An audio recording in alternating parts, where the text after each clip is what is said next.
Esther, before she took her walk yesterday, she was doing her segment intending, and she always writes things that include feelings. And so she wrote, I love the feeling of this sweet California air on my face, in my mouth, and in my lungs. I love smelling and feeling and eating this air.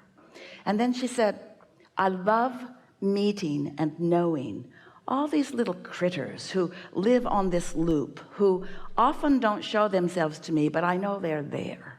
I love the butterflies and the birds and the critters and the bunnies and the cats and the dogs and the babies in the strollers. In other words, she was activating and salivating over her co-creators that she knew were going to be out here on this loop with her this day.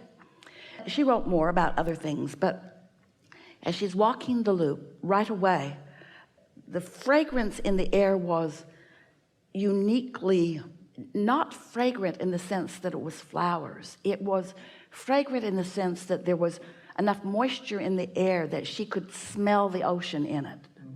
And so she just sort of took it in. She felt her entire body rising to the deliciousness of that like never before. And she knew for sure it was because she got out ahead of it and got herself prepared to recognize it when it met her. It's been meeting her every morning, but she was there to recognize it. It's the recognition of what's happening. And then butterflies and hummingbirds and all manner of critters are surrounding her, not more abundant than usual, but more poignant than usual, showing up just at interesting places and interesting timing and communicating with her, reveling in the beauty of this day. And so then she ended her walk and she walked into this main gate, into a courtyard. And in this courtyard, she has a stream that's man-made, but it's really beautiful and has so much volume to it and sound to it.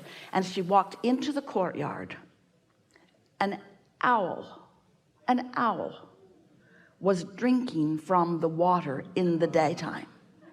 And he looked at her and she looked at him, and he looked at her and she looked at him, and then off he went into the sky like nothing Esther has ever seen before.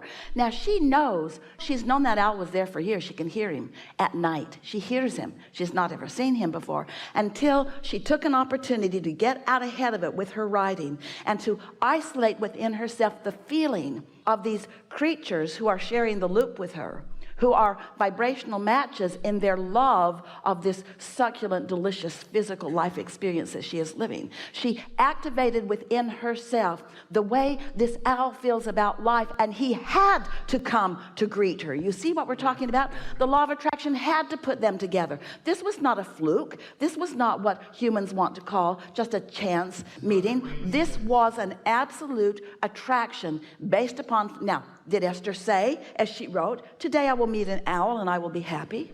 No, she didn't write anything like that. She wrote in general terms how she wanted to feel. She's leaving it to the universe to pick from what matters in her vortex. Now, if you know Esther, there's some books out on the table, some Sarah books, The Amazing Travails of the Giant Owl on Thacker's Trail. Owls are really, really, really, really, really, really, really, really, really, really meaningful to Esther because she has such a sincere relationship with Solomon. She just doesn't see them every day. They're not running around, and she was not asking the universe to bring her an owl. She was asking the universe to acknowledge her joy. She was not reaching to be joyful. She was joyful in her writing. She didn't write to be joyful. She wrote because she is joyful.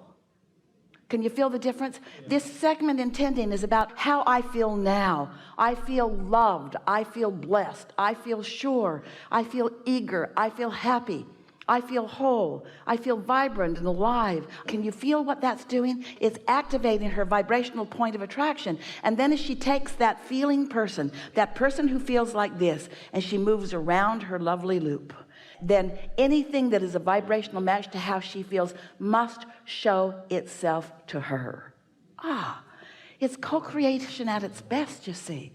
You have to accept that it's a beautiful world that you live in, and you have to calibrate yourself to the beauty of the world. You have to accept that you are a blessed being, and you have to calibrate yourself to that blessed being that you are. You have to accept that you're intelligent and wise and adored and whole, and practice the vibration of that until everything that comes back to you reflects that to you, you see.